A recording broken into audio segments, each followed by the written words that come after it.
Hey, I'll see you in Rutherford, New Jersey, Minneapolis, Minnesota, Ontario, California, Davenport, Iowa, Las Vegas, Chicago, and Grand Rapids, Michigan. Go to jimmydore.com for a link for tickets. We're here with Anita Krishna. She's a broadcaster, podcaster, and former control room newscast director for Canada's Global News Network. Until, of course, she got in trouble and she got the big heave-ho because she challenged that corporation and they fired her after she challenged their journalistic standards over the COVID narrative. She now publishes on Substack at substack.com/@Anita 808. That's substack.com/@Anita808. We're here with Anita Krishna. Great to see you. So, great to see you. Anita, I'm going to show you this clip right now. And I guess this comes from your parliament.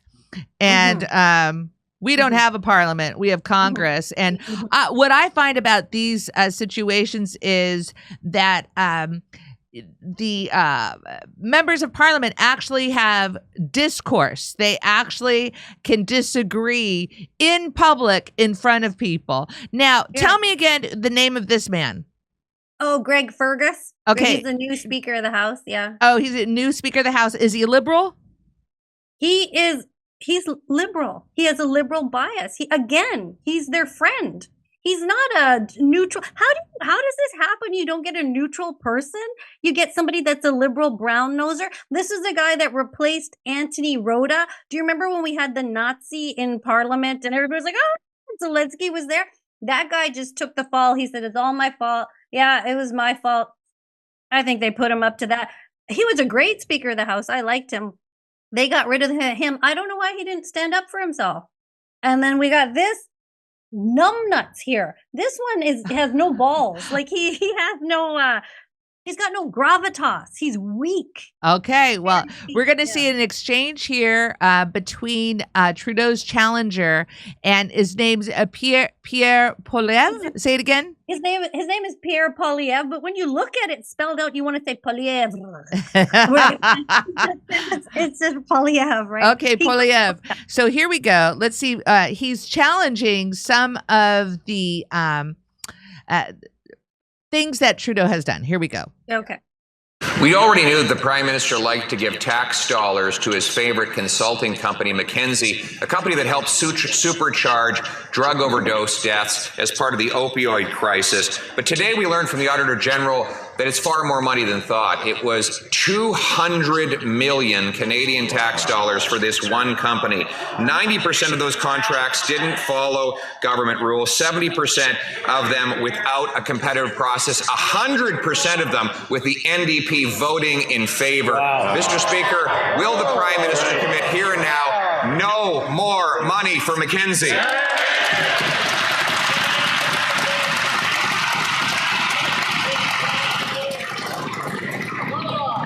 Again.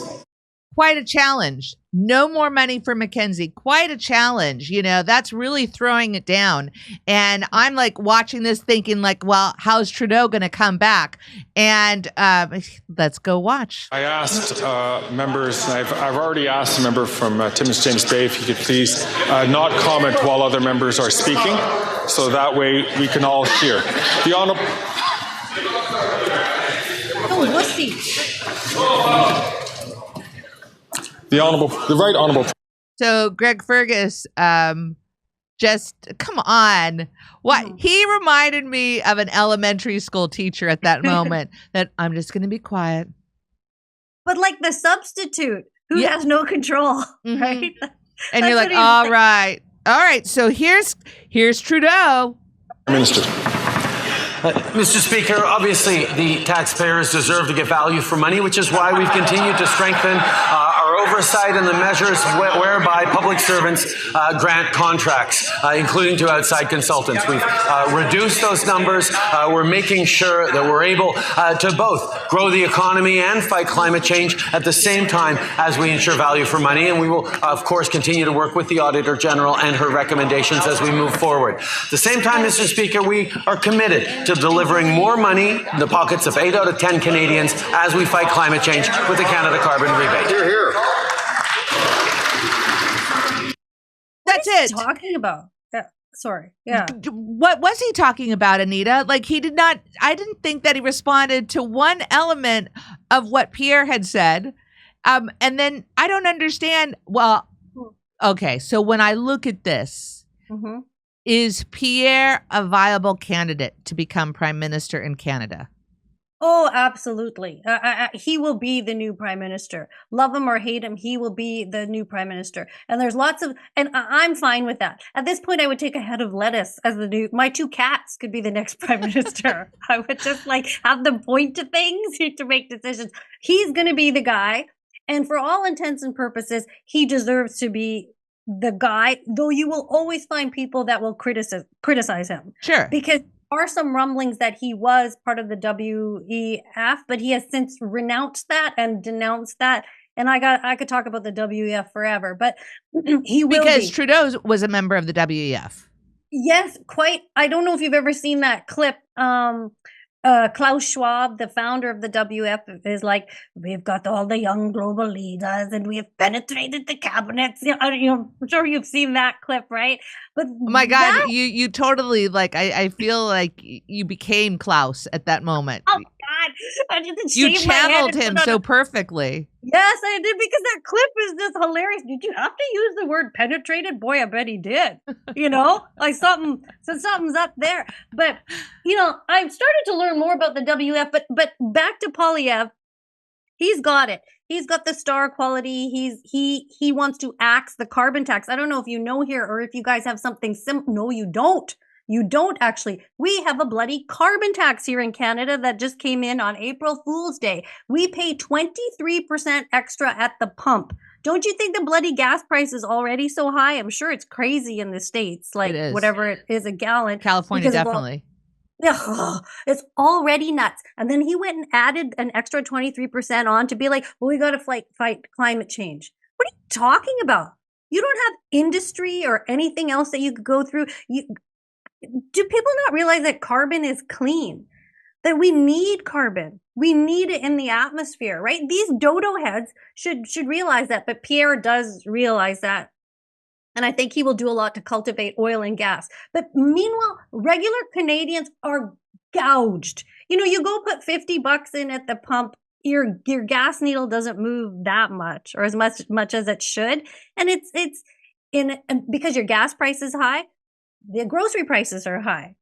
Inflation just rises. And it's a disgusting thing to do, to put a carbon tax on people. And then what they say to us is, oh, we're going to give you a rebate.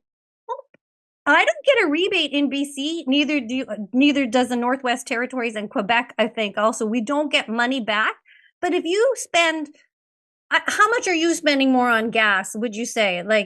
Well, right now in California, I can go get a gallon of gas for around like $5.50 or maybe $5.15 unleaded. And but we'll travel like around the country and it'll be about $4. Or what's a good price? A good price in California would be great, $4 right now. But it's pretty tough. So when you fill up your tank, how much does it cost? $100? Yes. Okay, so you fill up $100 every time you fill up your tank, and you probably fill up your tank 3 times a month or something like that. Yeah, so you're spending like $300 on gas. So which okay, so you're spending that, and then so next month it's $600, $900. Like all of a sudden you spent all this money on gas. So then our government says we're going to give you a little bit back. So they give you like maybe $500 back. That doesn't add up. That doesn't matter. On a day-to-day basis, like that's like me going in your piggy bank and taking money from you, taking $100 and go, don't worry, in 3 months, I'm going to give you $25. That and that's all they do is talk about the rebate. So Pierre Poilievre really wants to axe the tax. And he said, could you please just stop this tax until Labor Day? Give Canadians a break. And you know what the Liberal side said? The Liberal side said, you kids, you want to go on a vacation in the car with your parents driving somewhere? You're not thinking about the climate, is what they said. Mark Holland said that.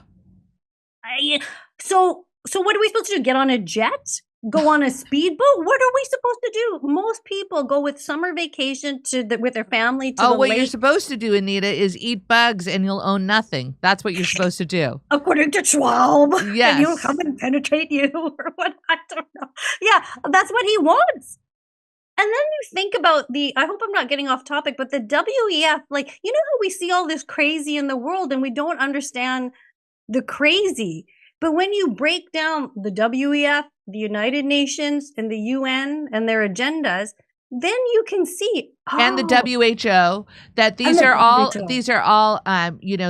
with the exception of the UN, I guess people are how does somebody become a UN ambassador? Are they just like tapped to be in a UN? They're not nominated. They're not elected. So all of these non-elected officials that are now top down telling us what to do, and they're not elected officials, and it's a scary world. Well, listen, Anita, I hope that you keep us updated on the elections in Canada. I know it's 17 months away. Ours is less, but of course, I am now very interested to see what happens to Trudeau.